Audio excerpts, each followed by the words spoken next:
ಹಂಗಿರುತ್ತೆ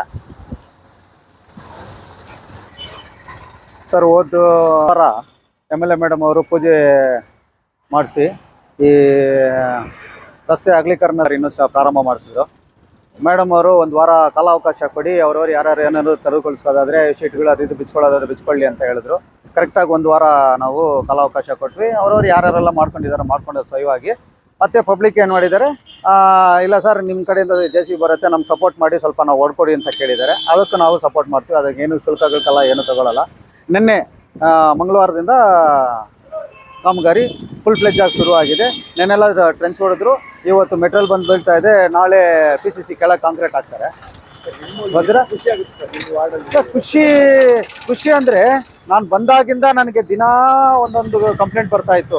ರೋಡಲ್ಲಿ ಆಕ್ಸಿಡೆಂಟ್ಸ್ ಜಾಸ್ತಿ ಆಗ್ತಾ ಇದೆ ಸರ್, ಮಕ್ಕಳು ಓಡಾಡೋಕ್ಕಾಗಲ್ಲ, ಈ ಕ್ರಾಸಿಂದ ಕ್ರಾಸ್ಗೆ ಹೋಗೋಕ್ಕಾಗಲ್ಲ. ಈಗ ಟೋಟಲ್ಲು ನಮ್ಮದು ರೆಸಿಡೆನ್ಷಿಯಲ್ ಏರಿಯಾ ಇದು. ಈ ಸ್ವರ್ಣನಗರ್ಗೆ 8 ಕ್ರಾಸಸ್ ಬರುತ್ತೆ. ಇಲ್ಲಿ 6 ಕ್ರಾಸಿಂದ ಪ್ರಾರಂಭ ಆಗಿ 12 ಕ್ರಾಸಸ್ವರೆಗೂ 12 ಕ್ರಾಸಸ್ಸು ಕ್ರಾಸ್ ಮಾಡಬೇಕು ಜನಗಳು.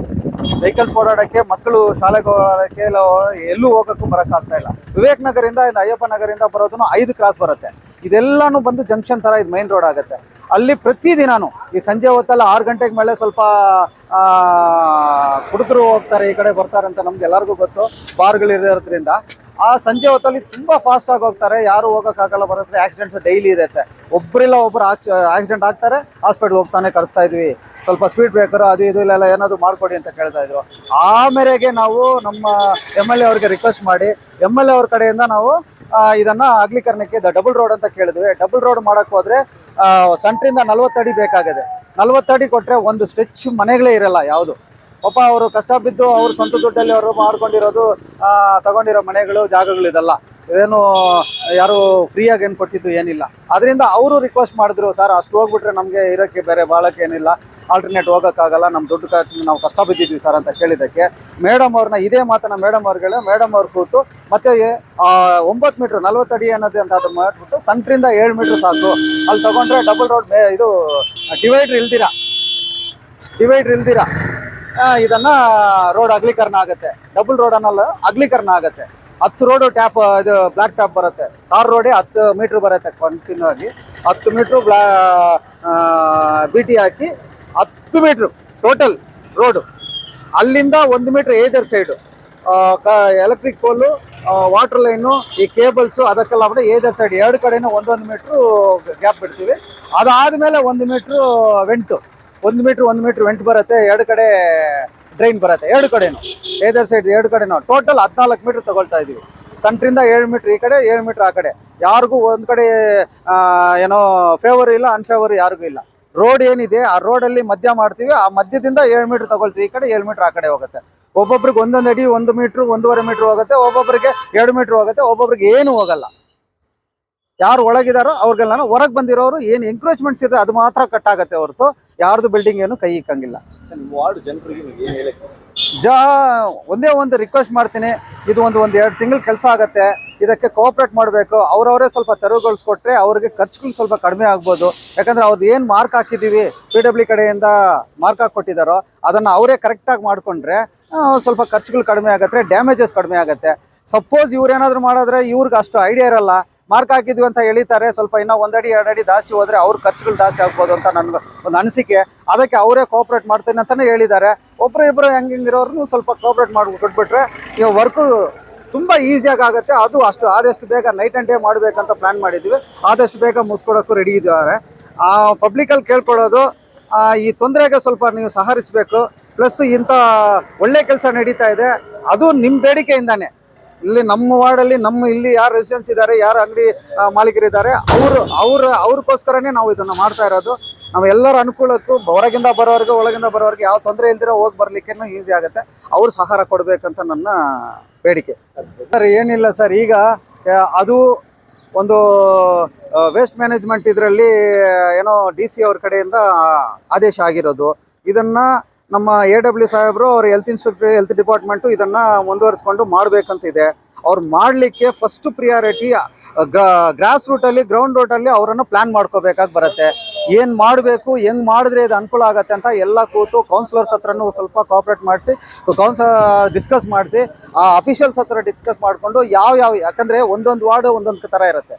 ಈಗ ನಾನ್ ಮೈನಿಂಗ್ ಅಲ್ಲಿ ಒಂಥರ, ಮೈನಿಂಗ್ ಕಡೆ ಒಂಥರ ಇರ್ತೈತೆ. ಮೈನಿಂಗ್ ಕಡೆಯಲ್ಲಿ ವಿಶಾಲವಾಗಿ ಜಾಗ ಇರೋದ್ರಿಂದ ಎಲ್ಲಾದ್ರೂ ತಗೊಂಡೋಗಿ ಕಸಗಳು ಬಿಸಾಕಿದ್ರೇನು ಯಾರಿಗೂ ಏನು ಕಾಣಿಸಲ್ಲ, ಏನು ಇದಾಗಲ್ಲ. ಬಟ್ ನಾನ್ ಮೈನಿಂಗ್ ಏರಿಯಾದಲ್ಲಿ ಎಲ್ಲ ರೆಸಿಡೆನ್ಸಿಯಲ್ ಏರಿಯಾ, ಎಕ್ಸಾಂಪಲ್ ನನ್ನ ವಾರ್ಡು, ಈಗ ವಾರ್ಡ್ ನಂಬರ್ 22 ತಗೊಂಡ್ರೆ 1700 ಮನೆಗಳಿದೆ. 1700 ಮನೆಗಳಲ್ಲಿ ಕಸದ ತೊಟ್ಟಿ ಅಂತ ಯಾರಲ್ಲೂ ಸಪ್ರೇಟ್ ಆಗಿ ಏನಿಲ್ಲ. ಎಲ್ಲರೂ ಬೀದಿಯಲ್ಲಿ ತಂದು ಎಲ್ಲೂ ಹಾಕೋಕ್ಕಾಗಲ್ಲ. ಬೀದಿಯಲ್ಲಿ ಹಾಕೋದಾದ್ರೆ ಮೈನ್ ರಸ್ತೆಯಲ್ಲಿ ಹಾಕ್ಬೇಕಾಗಿ ಬರುತ್ತೆ. ಅದನ್ನ ಅವಾಯ್ಡ್ ಮಾಡ್ಲಿಕ್ಕೆ ಅಂತಾನೆ ಒಂದೊಂದು ಗಾಡಿ, ಒಂದೊಂದು ವಾರ್ಡ್ಗೆ ಒಂದೊಂದು ಗಾಡಿ ಕೊಟ್ಟಿದ್ದಾರೆ, ಒಂದು ಡ್ರೈವರ್ ಕೊಟ್ಟಿದ್ದಾರೆ, ಒಂದು ಸಪ್ರೇಟ್ ಮಾಡ್ಲಿಕ್ಕೆ ಒಂದು ಇವರು ಅಪ್ಲಿಕೇಶನ್ ಕೊಟ್ಟವ್ರೆ. ಇದನ್ನ ನಮ್ಮ ಜನ ಯಾರಿದ್ದಾರೆ, ನಮ್ಮ ರೆಸಿಡೆನ್ಸಸ್ ಎಲ್ಲ ಯಾರಿದ್ದಾರೆ, ದಿನ ಒಂದು ಅರ್ಧ ಗಂಟೆ ಹಿಂದೆ ಮುಂದೆ ಗಾಡಿ ಬಂದ್ರೇನು ಕಂಪಲ್ಸರಿ ಗಾಡಿಗೆ ಕೊಡ್ಬೇಕಂತ ನನ್ನ ಬೇಡಿಕೆ.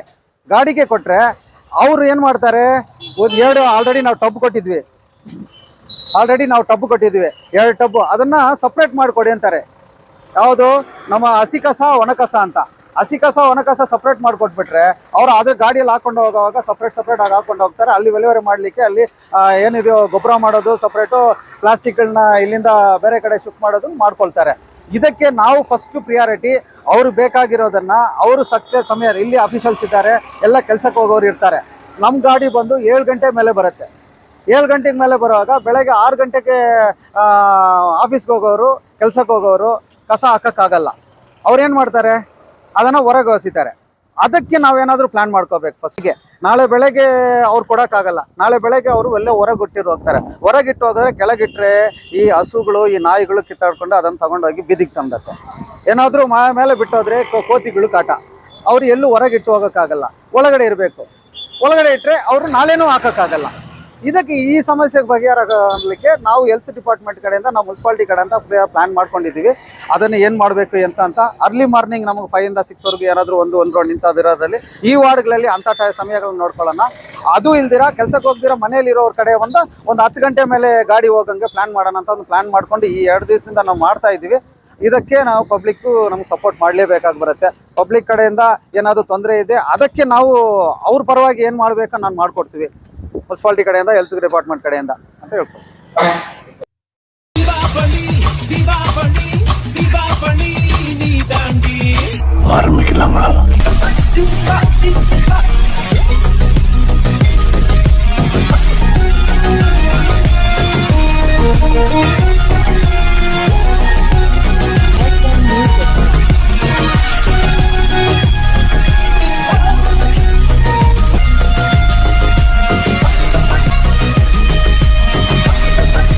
தரம் என்றும் நிரந்தரம், தரம் என்றும் நிரந்தரம், தரம் என்றும் நிரந்தரம்.